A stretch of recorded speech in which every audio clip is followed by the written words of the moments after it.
Mga kwento ni Felmo.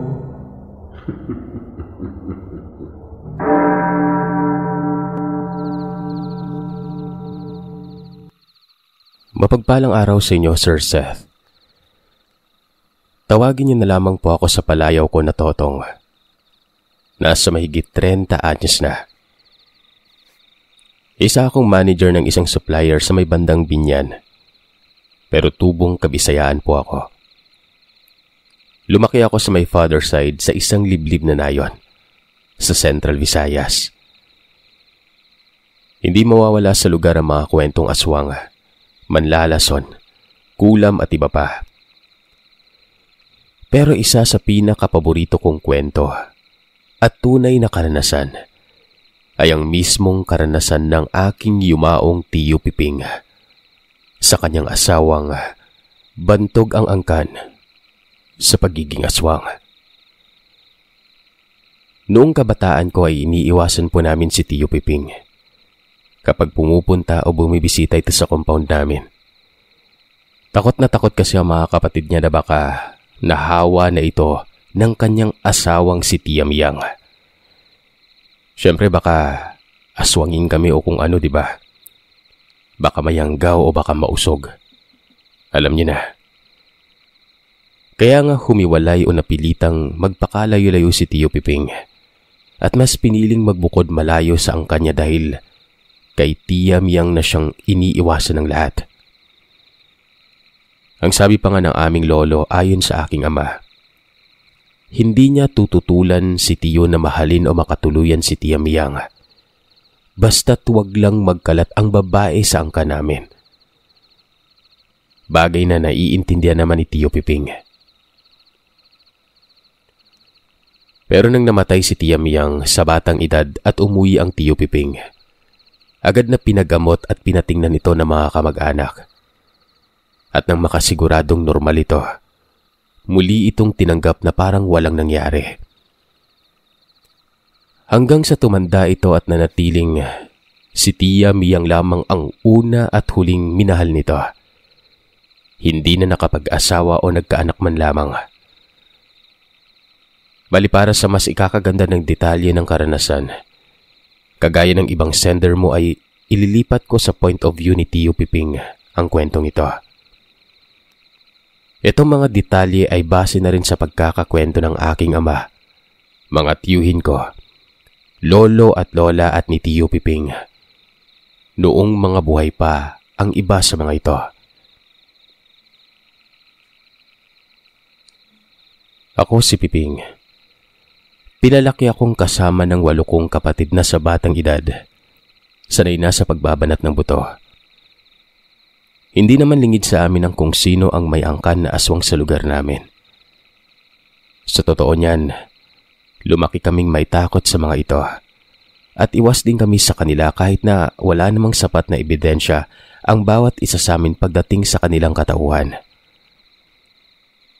Hanggang sa magbinata na ako kahit na minor de edad, ay nakahiwalay na ako sa mga magulang at kapatid ko paminsan-minsan pagdating sa trabaho.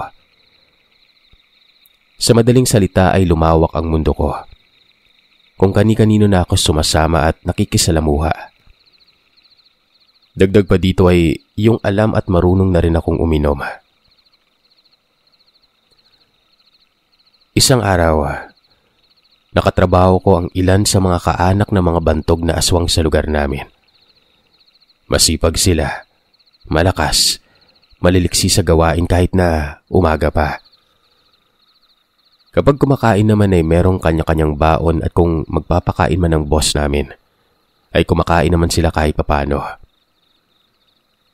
Sinilip ko yung ulam nilang dala isang araw nun at nakita ko naman na kamatis na hiniwa ito. May itlog na maalat, tapos isdang prinito. Literal na normal. Noong mga panahon kasi naman na yon, bihira lamang talagang swerteng makapag-ulam ng karne sa amin. Kumbaga, sosyal ka kung karne yung ulam mo. Kaya naman bihira ka lang makakita ng tao o ano na may baon na karne nun. Hanggang sa kung sino-sino nang may mga lahing aswang kuno ang mga nakakasama ko noon. Siyempre nag-iingat pa rin ako. Nagbubulsa ng luya, may dalang asin. Hindi ako nakikipag-away sa kanila. At higit sa lahat ay hindi ako kumakain ng alok nila o kahit na anong inumin. Mahirap na, di ba? Wala namang masamang mag-ingat pero pansin ko na hindi naman sila nakakatakot kasama at hindi din naman iniiwasan ng ibang mga katrabaho namin. Sabi pa nga sa akin ng isa kong katrabaho, maigi nga yan kasi kilala kami ng aswang para kung gabihin man kami. Hindi kami aanuhin kasi nga katrabaho namin yon. Dahil siguro sa kawalan na lamang din ng sapat na ebidensya at karanasan, nabawasan ang takot ko sa kanila. At ito din ang dahilan kung bakit nabighani ako kay Miyang. Si Miyang ay apo at anak ng isa sa mga kilalang aswang sa baryo namin. Tsaka ayoko magpaka-ipokrito pero mahilig ako sa magaganda. Siyempre kahit hindi ako kagwapuhan, kung ang magiging asawa ko naman ay makakatuluyan ko, maganda. Abay, di dun na ako, di ba? Nag-aaral noon si Miyang noong makita ko siya habang binabaybay namin ng kalabaw ng mga magulang ko ang daan pa uwi. Maganda. Yung kaputian niya ay dulot ng pagiging putla ng balat niya. Parang anemic. Makintab ang buhok na akala mo palaging sinusuklayan ng langis ng niyog. Tapos ang suot nito, laging mahahaba. Parang yung mga suot ng mga madre. O kung hindi man, nakapalda ito. Napag-alaman ko noon na tinatapos lamang nito ang kanyang high school at hindi na ito mag-aaral pa. Kumbaga, may sapat lamang na alam. Nang malaman ko na pinsan ito ng isa sa naging katrabaho ko, ay hindi ko man lang kinesyon ang katotohanang kilalang aswang ang lahi ng katrabaho ko na yon. Mas naisip ko kung paano mapalapit kay Miyang. Naging magkaibigan kami ni Miyang at nang matapos siya makapag-aral ay nagsimula na rin siya magtrabaho o magbanat ng buto. Nung una, itinago ko ito sa aking mga magulang at kapatid. Pero kapag may mga trabahong alam kong naroroon itong dalagang ito, talagang sinusuong ko yon. Nagtataka na nga yung mga magulang ko dahil kahit pa umabot sa 7 bayan, talagang pumupunta ako, Sir. May mga pagkakataon na inaangkas ko si Miyang sa bisikleta hanggang sa kanila. Yun ay kapag maliwanag pa. Dahil minsan kapag inaabot ng dilim ay hindi na ito pumapayag na pumasok pa ako sa bandang kanto nila. Magpapababa na lamang yan sa kalsada at maglalakad. Hanggang sa magkaroon na ako ng lakas ng loob. Isang araw, habang nagliligpit kami para umalis na sa trabaho, tinanong ko si Miyang kung may nanliligaw ba sa kanya. Natawa-tawa ito at sinabing wala daw nagtatangka. Sabi ko, jackpot. Mula noon ay talagang hinatid sundo ko na si Miyang hanggang sa mahalata niya ito. At mula noon, napatanong na lamang sa akin kung ano ang ginagawa ko. Sinabi ko sa kanya na nanliligaw ako. Walang sinabi si Miyang kung pwede o hindi. At hindi din naman siya naging mailap sa akin. Pero magmula nang ipaalam ko yon, may mga karanasan na akong hindi ko maipaliwanag. Isang hapon, matapos kong maibaba si Miyang sa may kalsada papasok sa kanila, ay diretso ko nang tinahak ang kalsada. Habang nagpapadiyak, napapansin ko na para bang hirap na hirap akong hatakin ng bisikleta ko. Yung tipong para akong paakyat sa bundok habang nagpapadyak pero patag naman talaga yung dinadaanan ko noon. Maya-maya pa, nakarinig na ako ng mga paang mabibilis na naglalakad na para bang nakikipagsabayan sa akin. Nung una ay hindi ko na lamang ito binigyan ng pansin pero nang maramdaman ko na tila ba halos sumasabay lamang ito sa bisikleta ko, at may naririnig na akong malalalim na paghinga. Huminto ako at lumingon nun. Wala akong nakita. Hindi ako kinakabahan kahit na walang katao-tao o bahay sa kahabaan ng parte ng kalsada na yon. Hirap na hirap talaga akong ipadyak ang bisikleta ko. Kahit anong gawin ko ay hindi ako makausad. Hanggang sa walang ano-ano, bigla na lamang akong nakaramdam ng may dumampi sa bandang leeg ko. Para itong mahaba na malambot na mamasa-masa na kung ihahambing ko ay parang bimpo na basa. Wala namang kapunuan doon sa kalsadang yon. Pagkadampi noon sa leeg ko, ay talagang humagod ito papunta sa likuran ng tenga ko.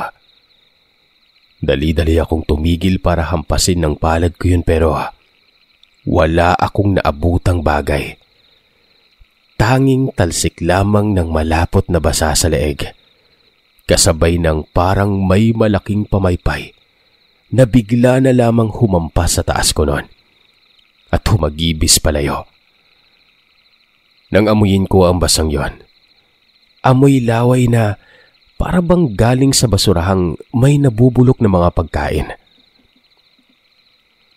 Sa takot ko ay dali-dali ko nang tinulak ang bisikleta at kahit parang mabigat pa rin ang pakiramdam ko, tinulak ko ito ng patakbo. Nung bandang pakiramdam ko ay gumaan na ang yapak ko. Napasakay na ako sa bisikletang yon. Humarurot pa uwi. Dali-dali akong naghugas noon.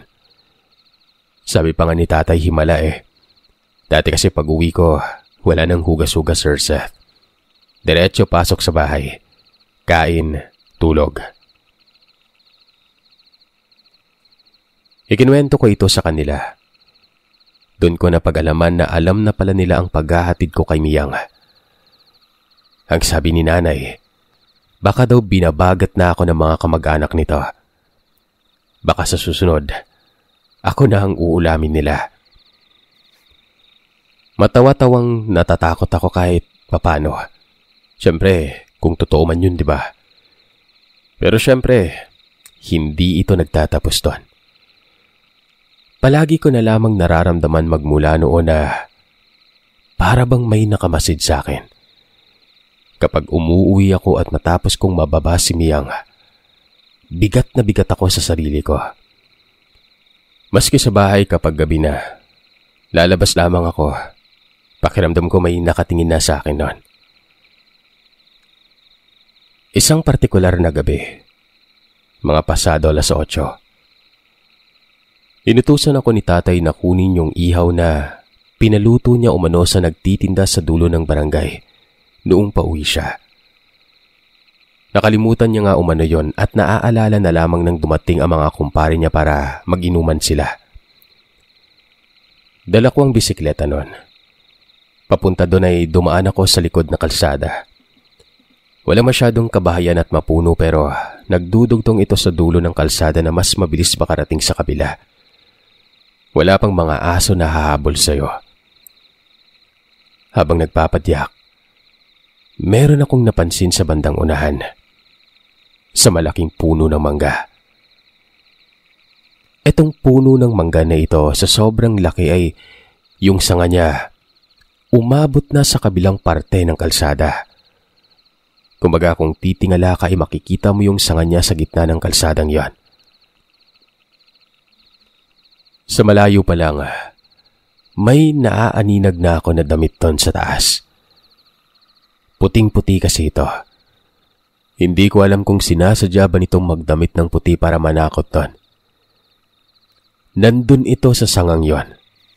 Nasa taas. Pero nakaharap sa akin. Nakatayo lamang ito doon sa sanga na parang baliw nun. Nagkunwari akong hindi ko siya nakikita. Palapit na ako doon nang bigla na lamang itong umupo mula sa sanga. Ipinihit ang katawan. Pagkatapos ay humiga ito hanggang sa ang mga paa na lamang niya at tuhod ang nakaipit sa may sanga. Pabaliktad itong humarang na nakaharap sa akin noon. Nang lumaylay ang napakahaba nitong buhok at inunat nito ang mga kamay na gusto akong abutin. Dito na ako napasigaw. At dahil sa mabilis ang takbo ko ng bisikleta at tingin ko ay hindi na ako makakapagpreno, iginilid ko ang bisikleta hanggang sa dumiretso ako sa may kanal na mabuti na lamang at hindi ganun kababa. Nakapagpadyak pa ako palagpas nun. Napalingon ako sa kanya at nang makita kong hindi niya ako abot, bigla itong bumalik sa puno ng walang kahirap-hirap. Gumapang ito. Niyugyug ang sanga ng mangga. Hindi ko alam kung tumalon ito o kung ano dahil hindi ko na ito nilingon pa. Dali-dali kong hinarurot ang bisikletang yon hanggang sa makarating sa pinakakalsada. Hindi ako tumigil. Nakarating ako doon sa bahay ng nag-iiyaw. Napansin pa nila na putla ako pero sabi ko kako, wala yon. Nung makuha ko yung pinapakuha ni tatay, hindi agad ako umalis syempre. Talagang naghintay ako ng pauwi na ibang tao noon. At nang makita ko ang isang kumpare ni tatay ay inangkas ko na ito. Doon kami dumaan sa main road. Pagka-uwi, talagang hindi ko maikwento sa aking ama ang naranasan sa takot na baka mamaya pagbintangan na naman sila Miyang. Dumiretso na lamang ako sa loob pero naamoy ako ng mga kapatid ko. Naamoy din pala ito nang umangkas sa akin pero hindi sinabi sa akin noon. Sa tatay ko binanggit. Amoy laway umano ako na mabaho. Basang-basa ba naman din ang pawis ang katawan ko at damit kaya hindi ko alam na may amoy na palang ganun sa bandang likuran ng damit ko. Dahil siguro sa true love at kahit kinukutuban ako na may kinalaman ito sa panliligaw ko kay Miyang, hindi pa rin ako tumigil noon. Noong mga panahon na ito, hindi din ako nagdadala ng mga panangga, maliban sa barya sa bulsa. Huminto akong magdala ng luya o asin dahil pansin ko na kapag ganon, maski bawang, pakiramdam ko ay napipilitan lamang dumikit si Miyang sa akin. Kumbaga, hindi siya makadikit at palaging irita ang mukha, kahit na pinipilit nitong maging mabait. Pero mula nang wala akong dala ay dikit na dikit naman ito sa akin. Hanggang sa isang araw, habang hinahatid ko pa uwi si Miyang, bigla na lamang itong nagpababa kahit na medyo may kalayuan pa ang kalsada na papasukin ito. Siyempre hindi ako pumayag kasi malayo pa eh. Kahit galit ito o naiinis, talaga pong hindi ako pumayag nun. Buti sana kung may kasabay siya na iba at may sasakyan na iba. Tsaka malapit na rin naman kami sa kanto. Yun pala. Nang makarating na kami doon sa may kanto nila, nakatayo sa hindi kalayuan ng isang babae na kung ako ang tatanungin. Parang nasa 40 anyos. Maganda, balingkinitan, napakahaba ng buhok. At sa unang tingin pa lamang ay hindi ko maikakailang kamag-anak ito ni Miyang. Nasa kabilang kalsada pa ito noong una ko siyang makita. Pero nang papalapit kami ay bigla na lamang itong nasa parte na ng kalsada kung saan kami banda. Sabi ko kay Miyang, sino yan? Diniretsa naman niya akong sinagot ng nanay niya. Siyempre napalunok ako noon sa kaba. Hindi dahil sa isiping aswang sila pero siyempre hindi naman alam na naniligaw ako eh. Bukod pa doon, meron akong napansin. Yung suot ng nanay niya, pamilyar. Parang kasing suot ng nilalang na sumampa sa may mangga. Pero hindi ko na lamang inisip yon. Alam ko, pangit yung nasa mangga eh. Etong nanay ni Miyang, pwede pa sila ng tito ko magkatuluyan eh. Nung huminto ako ng bisikleta ay kaagad akong bumaba doon. Matapos alalayan si Miyang at bumati sa nanay niya. Malalim tumitig ito. Kala mo, mata ng ribulto ng santo. Magmamano sana ako pero iniwas niya yung mga kamay niya na napansin ko nga na yung mga daliri niya ay medyo marumi nun. Parang binabad sa uling o sa dagta ng pusit. Magkasing amoy sila ni Miyang kapag hinahangin ang buhok. Hindi ko alam kung nananadya siya nung sinabi niyang kakausapin niya sana ako noong nakarang gabi. Kaso hindi ko siya pinansin. Binilisan ko pa umano ang pagtakbo ng bisikleta. Hindi ko alam ang isasagot ko noon. Mabuti na lamang at sinaway ako ni Miyang. Ang sunod nitong tanong ay kung bakit hindi ako pumupunta sa kanila. Dahil pabibo ay sinabi ko na lamang na hindi pa kasi ako sinasagot ni Miyang. Tuwid ang mga salita nitong nagsabi ng paano ka sasagutin? Hindi ka namin nakikilala. Tinitigan nito ang anak. Sabay sabi ng pautos na imbitahin mo to sa isa sa mga hapunan. Gusto namin siyang makilala. Isang gabi. Alam nyo, parang huminto yung pagdaloy ng dugo ko sa utak nang sabihin niya sa akin ng nanay ni Miyang. Sa iba, matutuwa ka kapag inimbita ka pero bakit gabi, di ba? Bakit hapunan? Ano yung hapunan? Ako kaya? Ang malala nun, hindi ako makatanggi. Parang gusto ko nang itigil yung panliligaw kay Miyang Kaso ang problema naman baka mamaya isipin nila pinaasa ko yung anak nila tapos aswangin ako habang buhay.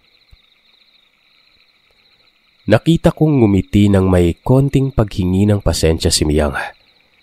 Sabay tanong sa akin kung ayos lamang ba. Ngumiti ako ng pasimangot at ang gusto ko sanang sabihin ay hindi pero bakit ako napatango ng hindi ko kontrolado. Bago umalis sa mag-ina, sinabihan pa ako ng nanay niya na sabihin mo ng ilang araw bago ka pumunta sa bahay para maitago namin ang dapat naming itago. At saka iho, kung maaari ay ikaw lang muna. Gusto namin, ikaw lang mag-isa. Napalunok na lamang ako ng laway nun habang tinitingnan ng mag-ina na pumapasok ng kanto na para bang nakalutang lamang ang mga ito sa hangin.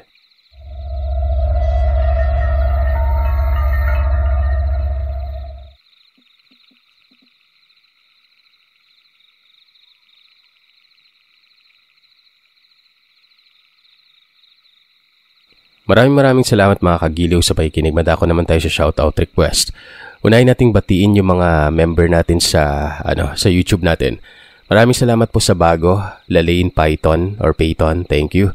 Happy 1 month TJ Salazar, Happy 5 Moymoy Salahudin, Happy 6th Angela Sumugat, Happy 7th Mards B, Happy 9th Chubby Arnie, Happy 10th Mayet Salamoding Esparza, Happy 11th Jocelyn Sandaga and Milo, Happy 12th Jeff Cordeta, Happy 19th Random, Happy 20th Rains Archive PH, and Happy 29th Ma'am Sarah Jane Doromal. Sa mga nag-message naman, shoutout kay Jilaika May Damayo Rahas. Magandang araw Sir Sat, pa-shoutout po sa lahat ng newly registered Radiologic Technologies. Congratulations sa lahat, lalong-lalo na sa mga graduates ng Medical College of Northern Philippines, and thank you sa MCNP CORT from LJC. Congratulations po sa inyong lahat. Hello sir, Happy New Year. Wala po akong time magsulat ng kwento ko. Pag may vacant time po kasi, mas pinili ko makinig sa mga upload nyo pong kwento. Pa-shoutout po sir sa family ko sa Agbusan del Sur, Love to Family, Flores Family, Losada Family, at sa mga kapangyaw ko po na kasama ko lagi sa ilalim ng tulay pag day off namin. Salamat po Sir Seth. Blessed New Year po sa inyo at sa family mo, Flores, Jajazil, Lapto. Thank you.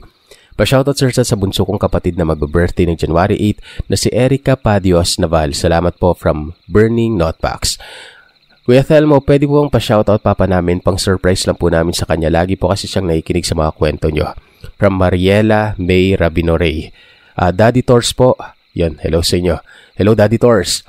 Sir, pa-shoutout naman sa next upload mo, Christine Contapay po. Silent teaser mo po last September lang po ako nakapag-subscribe sa iyo pero halos lahat ng story mo tapos ko na. Updated po ako every night. Much love. Keep it up, Sir Seth. God bless. Thank you, ma'am. Ayun mga kagiliw, maraming salamat sa inyo. Siyempre, bukas ulit.